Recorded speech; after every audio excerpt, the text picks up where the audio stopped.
عملت النهاردة صنف فطاير أو معجنات مختلف بالجبنة وبالطماطم والفلفل. بحاول أدور على أبسط حاجة ممكن تعملوها لولادكم وفي نفس الوقت ما تكلفكوش.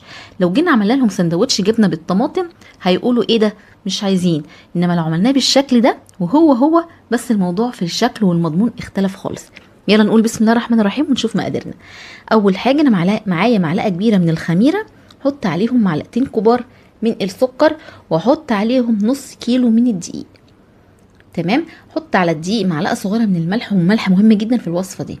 هنزل عليهم بكوبايه من الحليب حوالي 230 ملي او 250 ملي بضايه، وهعجن الكلام ده كله. احنا بنقلل نسبه السوائل في الاول، ولو احتاجنا بنحط معلقتين بمعلقتين علشان خاطر الدنيا ما تبص مننا. انا لما جيت عجنت بمقدار السوائل اللي انا حطيته لقيت ان الموضوع مفرول معايا بالشكل ده، قمت مزوده ربع كوبايه حليب تاني. طبعا كل دقيق بيختلف عن التاني، ممكن الدقيق بتاعك يبقى تمام، الدقيق بتاعي عايز تاني، فطبعا كل واحد وحسب الدقيق بتاعه.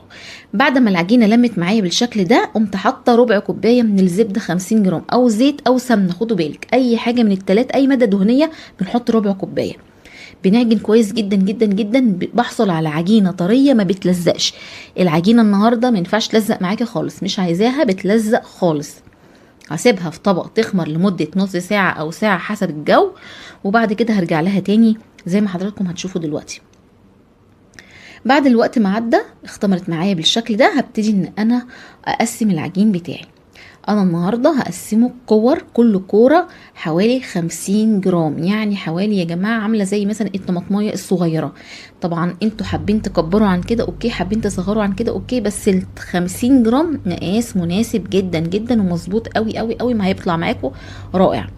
عملت الكور بالشكل ده، هقسمهم بقى كلهم لحد ما هيطلعوا معايا في الاخر 18 كوره بالشكل والمنظر اللي انتوا شايفينه ده. هعمل ايه؟ هغطيه، هسيبه يرتاح كمان ربع ساعة، وبعد كده بعد الربع ساعة ما تعدي هروح اخد اول كورة انا شكلتها اللي هي دي. هبتدي ان انا اشكلها معاكم، وهتشوفوا معايا الطريقة سهلة وقد ايه وبسيطة، وما بتاخدش منكم وقت ولا مجهود، ولا برش دقيق ولا بدهن زيت ولا اي حاجة خالص. المردانة الصغيرة دي او الكبيرة بعمل الكوره دي على شكل دايره يعني، بس انتوا اهم حاجه خلوا لي الوش الناعم لتحت والخشن لفوق. عملتها كوره بالشكل ده، وجبت سكينه بعمل زي قطعه كده من الطرفين، وفي النص بحشي جبنه. انا النهارده حشي جبنه اسطنبولي، حطلها معلقه طحينه علشان تبقى ملوحيتها ايه يعني هاديه شويه على الولاد. وبعد كده جبت الطرف الاول وحطيت عليه بالشكل ده اللي مفتوح، والطرف التاني بالشكل ده. بمنتهى السهولة والبساطة، الموضوع سهل جدا. احنا يا شيماء ولادنا مش بيحبوا الجبنة، نقدر نحشي ايه؟ تقدري تحشي اي حاجة براحتك بقى خالص، بس انا النهاردة عاملة الجبنة لان الدنيا بايظة، الحالة الاقتصادية زفت، فكل الناس تعبانه، فانا اخترت ابسط الامكانيات. هتقولوا لي الطماطم غاليه، والله العظيم الوصفه دي كلها خدت طماطميه ونص.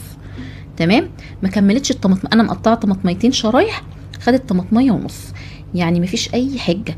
انا بس بدي شكل حلو عشان الولاد يفتح نفسهم على الاكل. عملتها لكم كمان مره اهو، وبقفل كويس، وبالشكل ده بكون مخلصه. موضوع سهل بسيط، تاخدش منك 10 دقايق وانتي واقفه.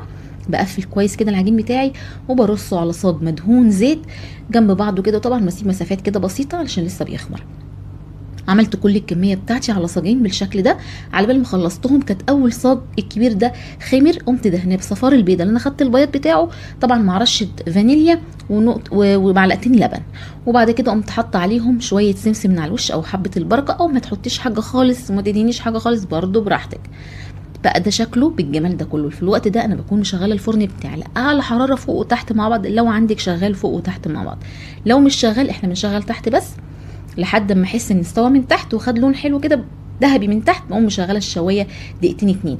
انا بحطه في الرف في النص، بشغل فوق ومن تحت، بياخد حوالي بالظبط 10 دقايق 12 دقيقه، وبيطلع معايا بالشكل ده طري ما شاء الله تبارك الرحمن، واخد اللون الحلو. اللون الحلو ده بيجي من الصفار بصراحه.